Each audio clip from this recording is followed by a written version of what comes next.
Hello and welcome to the Respectfully podcast. I'm Nikki Pope, your host for this hairdressing conversation. I'm joined today by three members of a hairdressing royalty family, in my opinion. We have today Jason, Josh and India Miller at Charlie Miller Salons based in Edinburgh. I've invited them here particularly to celebrate the 60th anniversary of the family business, but also to talk about what's happening today and where they find themselves in their careers and their vision going forward. Welcome to the show, Jason. Thank you. Thanks for having us. So first off, who's the big brother? Who do you think? You. Yeah, this one. So, Jason, just for the benefit of everyone listening, just sort of give us a little quick rundown of who's who and how you're all related. Okay, well, Josh is my brother. Josh does the business and administration side of the business. Yep. I'm the hairdresser. And India is my wife. We were laughing earlier on because we've gradually realised that a lot of people in the industry actually think she's my sister, or our sister, and much to our amusement. So, yeah. Well, I'm sure you can play that up as Yeah. and when. So there's three of you working at the coalface still in the family business, which is 60 years old, was 60 years old November 2025. Yeah. Started by your parents. Yep. Charlie and Janet, your mum, Yep. at the same time. Yep. So she's been in from the outset. And as many people will know listening, sadly, Charlie died last year. Yep. Having worked a long time. Yeah. So when did he actually step back from the chair? I think it was when he was 57. I think he retired. Am I right? Yeah, something like that. I remember him working. It would have been the early 57. 2010, something like that. Yeah. He stopped cutting hair, stopped doing clients for a number of years. And then one day he said to us, he said he was getting ready in the morning and he realised we knew the answers more than he did. Aw. And he just kept saying yes to, and so we had this kind of very organic shift. And he said, you guys take the reins. He was always still around, and Mum too. So we've always had that gradual step by step, no cliff edge of change. Yeah. So So it sort of happened organically. And, that was and probably about 16 years ago. yeah. Yeah. Mm-hmm. So India, you have been in the family business, in the family a long time, but in the family business prior to that. Is that right? How did you join? So a bit of a fun story. I met Jason in 1985. So we were both 19. Jason was just about to qualify as a hairdresser. I'd actually gone into the salon to be a model for a trainee to have highlights done, and I walked out with a husband. Fast work. And I was about to study painting and sculpture at Edinburgh College of Art. And in the 80s, I think it was just such a dynamic time in hairdressing. 90s, it was just a melting pot of creativity. And when I witnessed what the company were doing and the creativity that was going on, I was just drawn to it. And Yeah. then I sort of said to Jason, I think I want to become a hairdresser. So Yeah. he just was, yeah. And when I saw India in the salon, I looked at her and I thought I was at the time very hungry to try and find the right models to do hair with. And she let me cut her hair, and I asked her to do a hair. I think it was one of my first hair photographs ever. And she let me do a big undercut on her hair and keep it all long on top. And it was amazing. And then from that, I asked her out on a date, and the rest is The rest history. is history. Mhm. So then, have either of you ever worked anywhere other than Charlie Miller? Well, when I was training, good friends of my parents, Irvin and Rita Rusk from Glasgow, Yeah. I went through there for 3 months Right. of my training, which was fantastic experience, absolutely brilliant, and a different vibe in Glasgow, particularly in these days. And so apart from that, it's the only place I've ever worked in my life Wow. is Charlie Miller's. But we've been so lucky in a career that's so varied. It's offered so many different things, from photographs, hair shows, TV experience. So it's been it's not like, I don't feel like I've just worked in one place. We've had so many experiences. It's Yeah, fantastic. But it's moved over time. Yeah. So Josh, what's your memories? So you would have been boys growing up with the family business. Do you remember going when you were like, primary school age, when you were really young? Do you remember going to the salon, being interested in what Dad was doing? Yeah, no, I mean, I can't remember exactly. I thought about it often, and occasionally get a few things that trigger me. Like I was watching a program on the story of Fleetwood Mac making the Rumours album, and I remember actually putting the album on as vinyl in the salon. I was about 10 or something. Yeah. And, I had this flashback.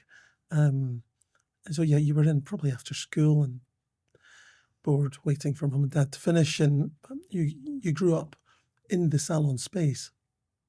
But then you also grew up in the industry. Yeah. Because you went to events here in London and locally as well. So, I suppose we've always had the industry, we've always been around the industry, we've always been aware. And with mum and dad, it being their business as kids growing up, the business was talked about at home, work was talked about at home as well. So you're always hearing. Sort of absorbing it. So it adds new meaning to the word familiar, as in family, if you like. So did you grow up with the expectation that you would join the family business, or how did that come about? Was there a conversation to be had? For me, I've been asked that so many times, and it was more a case of I was just attracted to it. And I always remember mum and dad being asked as well, did you make them be in the business? And it was more a case of dad said, no, we just made it attractive. And I think that's what it was. So for me, there was no doubt. From about the age of 12, it was like, I'm going to do that. Really? Yeah. Wow. And I was taken to a hair show, I think it must have been about 14. And it was I think it was in Wembley. It was one of the big Orovision shows that Renato Brunis put on. I've still got all these magazines, by the way. It's incredible. And I saw all the names of the day. It was Tony Guy, there was Vidal Sassoon, there was the Rusks, there was San Riz, there was people from abroad, and I saw all these hair shows, and I thought, I'm going to do that. Yeah. So it was. And I'm going to travel the world. I'm going to meet a wife that's going to do it with me, because I kind of worked it out that if you wanted to do that, you'd be better off doing it with somebody. And be careful what you wish for, because it actually happens. So, India, how does that make you feel that you were part of the master plan? It was just so magical for me as well. I was so drawn to the industry. I think because I'm creative anyway, I just never saw any hurdles. Yeah. When I made that decision to become a hairdresser, I think I trained in about a year and a half. I was so driven, but also everyone around me, your dad and the other people in the salons were so passionate, and it was so infectious, Yeah. And the work back in that day was just really exciting. We would work all night. All night, yeah. I mean, we would have... When there were shows on, when you look back, you actually think, God, we were nuts.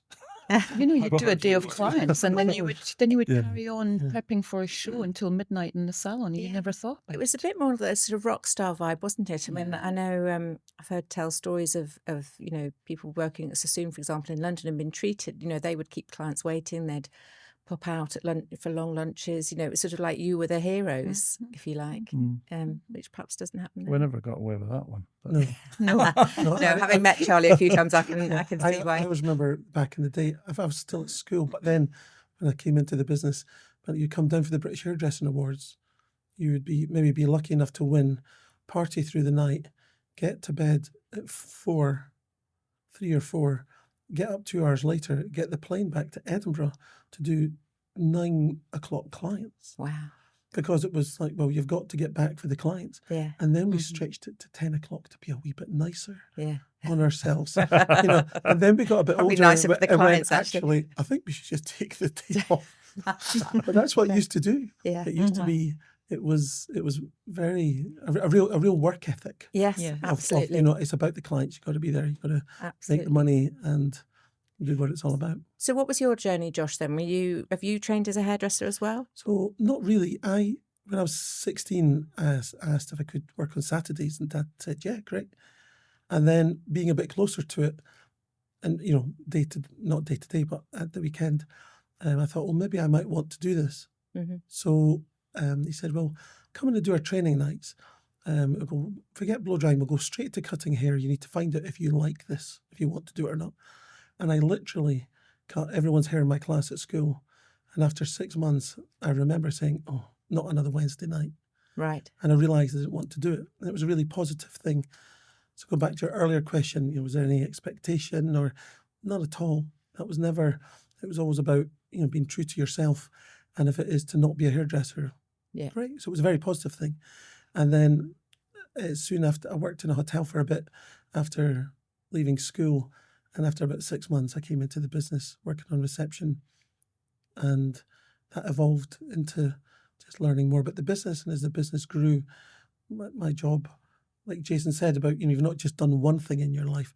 The role and the job evolves, changes over the years. Yeah. And that's certainly been my journey.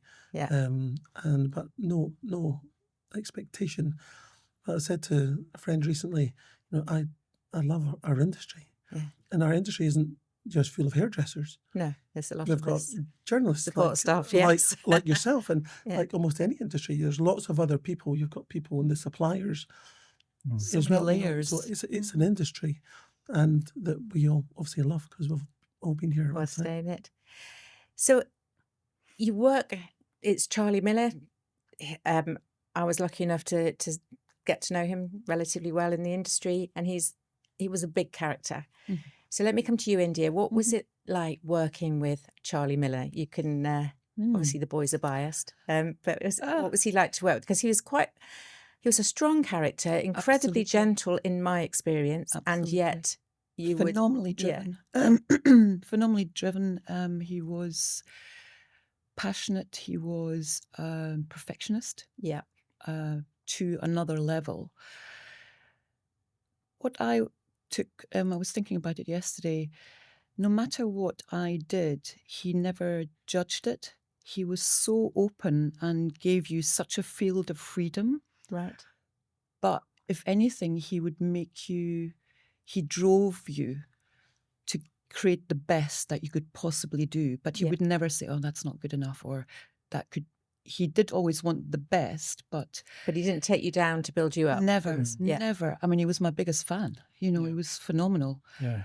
But he did have a way of just driving things or having the most incredible bonkers ideas.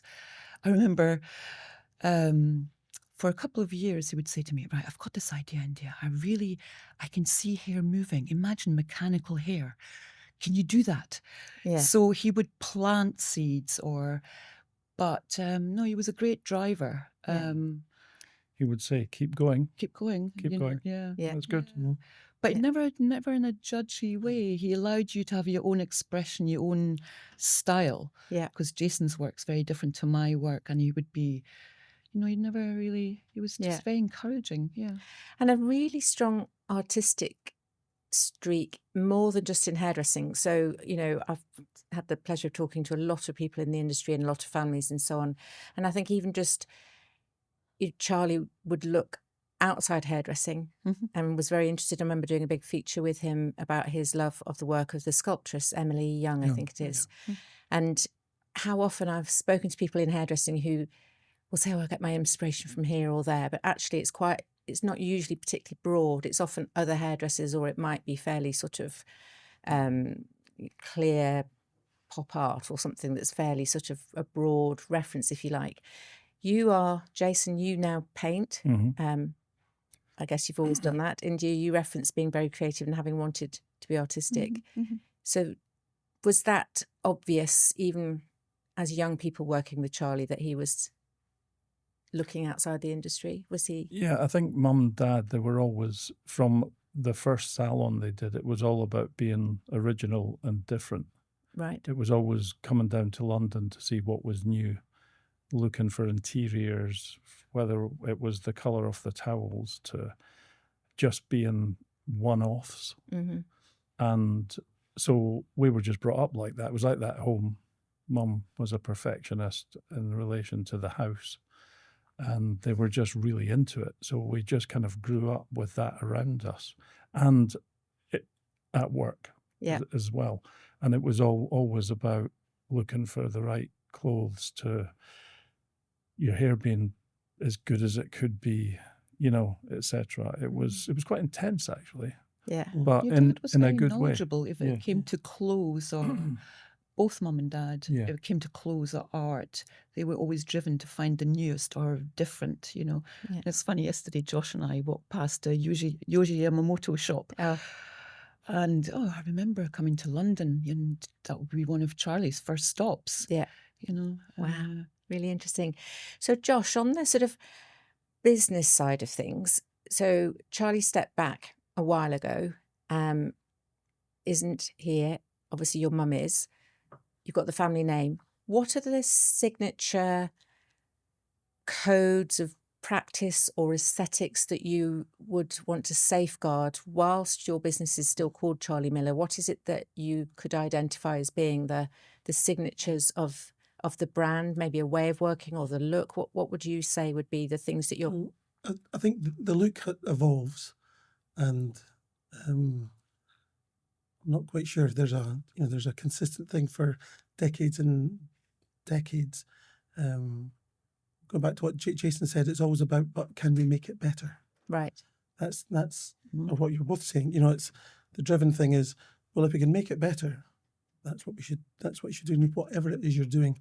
One of the things Dad would talk about was there's ways of seeing things, but there's also ways of doing, and there's ways of being. And our values that we work to, which came from a conversation with one of his clients in the 1970s, who was a professor of psychiatry, and it was similar to what he said. The way that Dad looked after him was how the psychologist Carl Rogers described it, and it was a kind of person-centered approach. Yeah. And it was about you need to be genuine in your capability. You have to have empathy, so not sympathy. You need to put yourself on the client's wavelength, and you need to have non-possessive warmth. So there's no manipulation. It's not about you. It's not your ego. Yeah, Yeah. non-possessive warmth. Yeah. An interesting concept. Yeah. Yeah. And if you, he said, that's how you have a successful relationship with a patient. Right. And he said to Dad, that's how you look after me. Yeah. And he grabbed those three words, the genuineness, empathy, and warmth. And we still teach them to this day. Yeah. And it's a brilliant reference when you get an awkward moment, which could be about anything. It could be with a client, could be with a supplier, it could be with each other. You know, but those, if you're not sure, what do we do here? When you reference those three things, it guides us. Yeah. And that's what keeps us consistent. And as we work with each other as a family and with our team, that's what works through. And if somebody doesn't want to be that way, yeah, that's okay. Yeah. There's no judgment there. Yeah. But just like, certain people suit certain environments more than others. And that's what we work to. That's what we teach. Is what how we try to bring up our apprentices and guide them through life as they grow up. And some people might not like that, and they work their way out naturally. But that's the core thing. That's the values that we talk about. And in relation to evolving, and always, if you can make it better, one of the things that Dad was really into, and we do definitely carry it, was the include and transcend.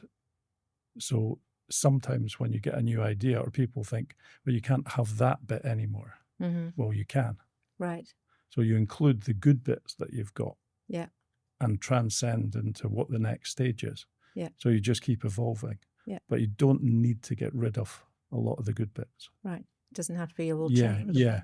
For some people, it's a bit like if somebody has a goal, they think, well, it's different from my last goal. So, actually, no, you can take a bit of the last goal with you because it's all part of you. Yeah. He used to do this thing. I'm probably sure he did it with everyone, but when you say that, what I remember, and he used to go, when you'd come with an idea, and he'd go, if that's the old way of being, he goes, are we doing that? Yeah. i.e. we swapping it out. Yeah. Or are you keeping the good? He says, or are we doing this? Yeah. Keeping them it's like side by side. Yeah. Yes. We're going to transcend and include. And I just always have that visual thing. It's like, Yeah. Which I think as beings, we sometimes get confused with that, but it's almost like your subconscious maybe says, I'm allowed to have that other bit still. Yeah, I think, if you think about it, in our language, we talk about a clean sweep and a fresh start and a new year. So we perhaps talk as if you have to clear out in order Yeah. to make space. But Yeah. no, you're right. And sometimes you do. Yeah. But it's a good one to remember as we keep going. And that's partly how I think we've evolved to Yeah. where we are. And jumping sort of, keeping side by side the business and the creativity, you two in particular, Jason and India, I know have worked creatively in hairdressing a lot and travelled a lot and done a lot. You'd be internationally, you are internationally known, as was Charlie. How have you brought that with you? Do you look to the international arena still, or are you sort of a bit more looking to work in a different way, or do you feel that you sort of pass that on, if you like? So the creatively, so doing shows, travelling, the industry's moved on. Perhaps we don't have the budgets and the appetite for that in the same way, but that naturally happened as well, particularly around lockdown, and it was happening anyway. And because of social media, you can reach somebody with an image in seconds, and you can reach millions of people instead of spending maybe hundreds of thousands of pounds on a hair show.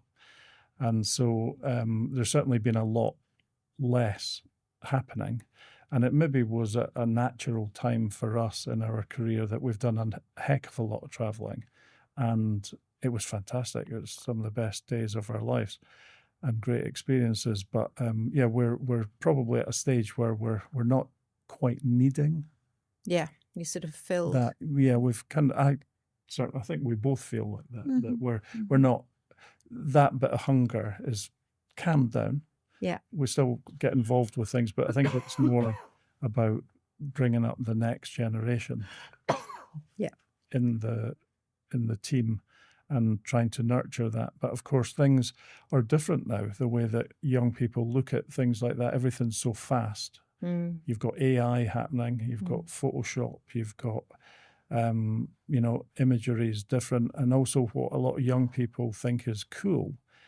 There's a lot of people out there who are still into the hardcore, amazing artistic hairdressing. But when you look around, there's so much long hair. Yeah.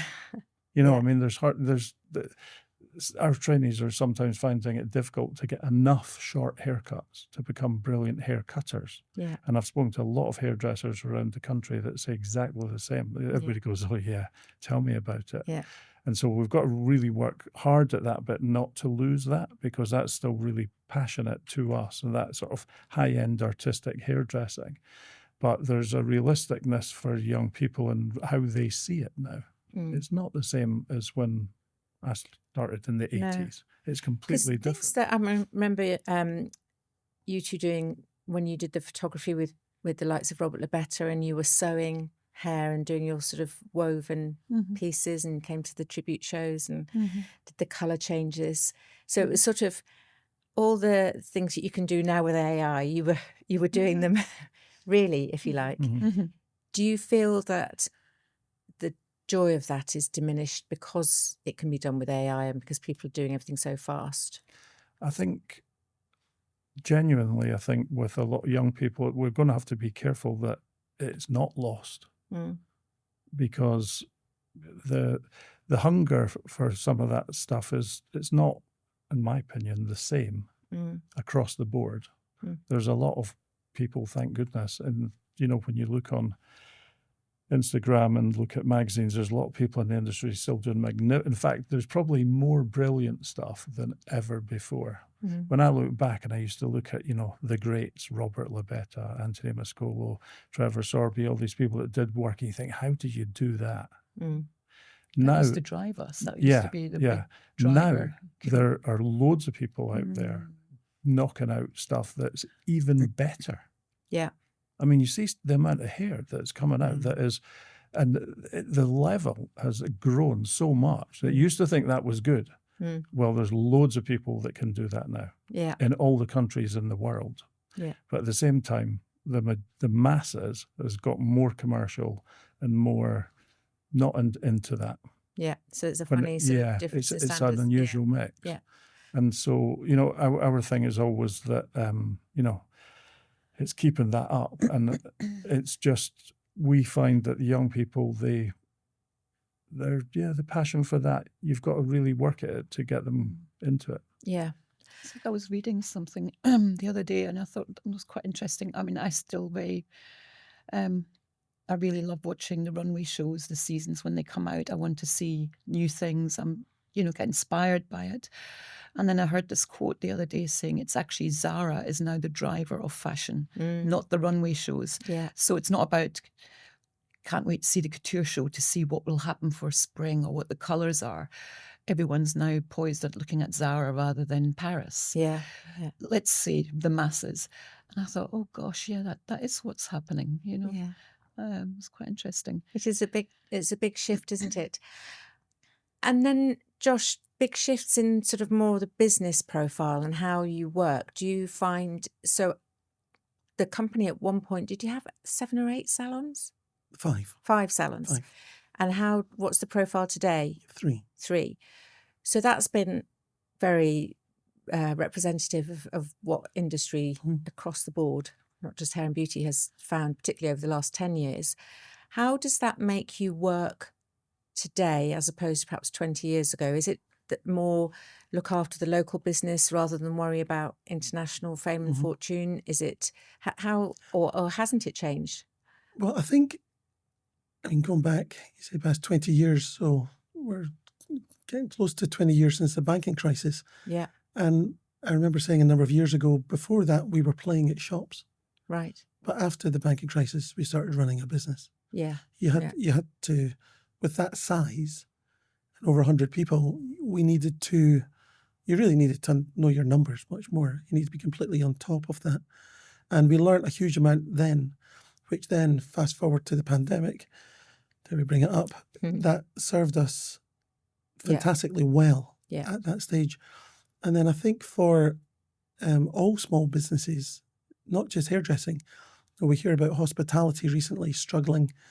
I read an article today in the Times that was about a woman talking about her hairdresser who closed his salon, and just because it's getting too expensive to run. Yeah.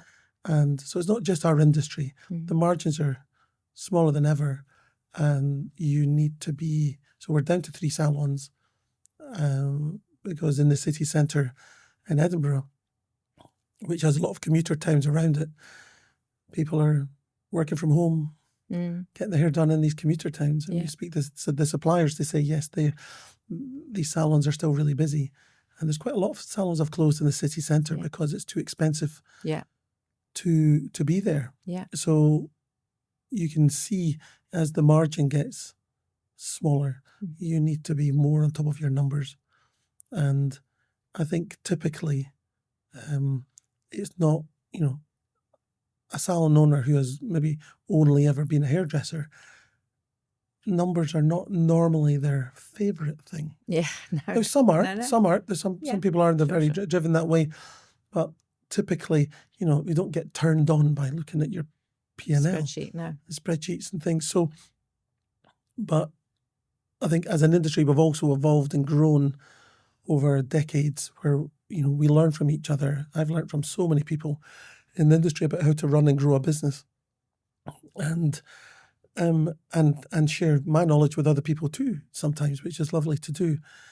But I think increasingly you need to be aware of the numbers, and because it's getting tighter. Yeah. You got to make sure that there is enough coming in to pay for everything. Yeah. So it's, our business is good. We're very busy, thankfully, but you kind of need to be. I think it's, hairdressing has perhaps disproportionately to some industries anyway, suffered from that you come into hairdressing because of your love of something creative and the service that you want to provide and the transformative effect of hairdressing and how it makes people feel. But the pathway to the top seems to be through running a business, but that may be not why you came into the industry. We've kind of got a weird flip side now. I know my boys came home from school saying, oh, I'm going to be a business owner when I leave school. Doing what? No idea, but I need to own a business. So it's almost like flipped on its head. People leave school thinking that's the first thing they're going to do is open their own business. And hairdressing is hit by that, I think, as strongly as any other industry could be. And as you say, we have people running businesses who perhaps didn't think that's what they wanted to do, but they've ended up running one, and it's I think hard. certainly here in the UK and with the way VAT works, there was a CBI report done about a year ago for some of our industry organisations, and that was given to government, and it said that £1 million hairdressing business pays in total 3 times more taxation than a retail one. Yeah. Which is crazy. Yeah. Because, about half or more of our income goes on wages that you can't claim any VAT against. Yeah. So, and there's been this drive of people going self-employed, but I've heard a couple of stories. I'm not quite sure where the evidence is, but I keep hearing it. There's a bit of a move back from younger people to actually wanting employment. Yeah. Instead of being self-employed, Starting to actually have understand one the business benefits. and going, actually, there's a lot more to that. Yeah. And, do whatever suits you, whatever business model works for you, of course. But it's interesting hearing people maybe wanting the security of employment, but also the support that brings. Yeah. And not just, as I'll say to some of our young hairdressers, our job's to bring you the client. Yeah. Your job's to bring them back. Right. Yes. And, we build our brand and our marketing and all these sort of things so that somebody goes, yes, I want to go to Charlie Miller, but their job is to bring them back. Yeah. Yeah. So, and training is a big part of your ethos as a business. It's a big part of the model, bringing trainees through. Mm-hmm. It's where we put one of our largest bits of energy, really. I mean, it's constant. Yeah. You're just always, and always has been. And when it works really well, it's really satisfying. It's fantastic to see people evolve, and there's some amazing people out there that we've got that are doing so well. But yeah, you've always got to keep training, and even as a hairdresser, you've got to keep working at it. Yeah. And I think being around, we're very lucky to be around each other. When you're around lots of people doing really good work, it keeps you sharp. Yeah. Because you know that people are watching you. And, as I always say, you're only as good as your last bob. Yeah. Yeah. It doesn't matter how long you've been doing it. Yeah. It's the thing. Yeah. It's the thing. So running a family business in 2026 going forward, what's the plan? Do you have another generation coming up, or have you trained another generation? What's the sort of the vision? Do you have one when you've been in business for 60 years? Do you keep doing 5-year plans, or is that? Well, we've talked about it a lot, and our families don't want to, so far, be in hairdressing, and they're all grown up and in their 20s and 30s. And so for us, it would be lovely to see the business still be there when I don't know if I ever really want to retire. Yeah. I always want to be doing stuff. India wants me to.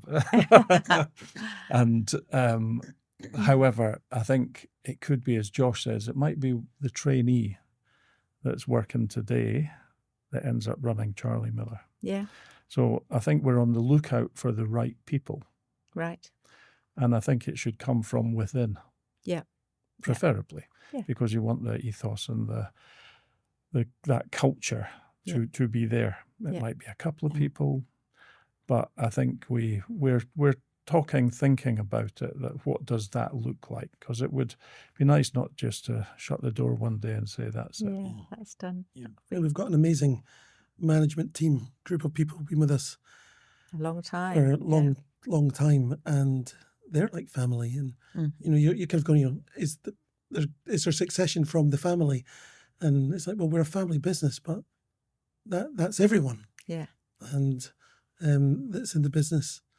And so, there's never been a kind of don't fantasize about it coming from our kids, but you do want it to carry on. Yeah.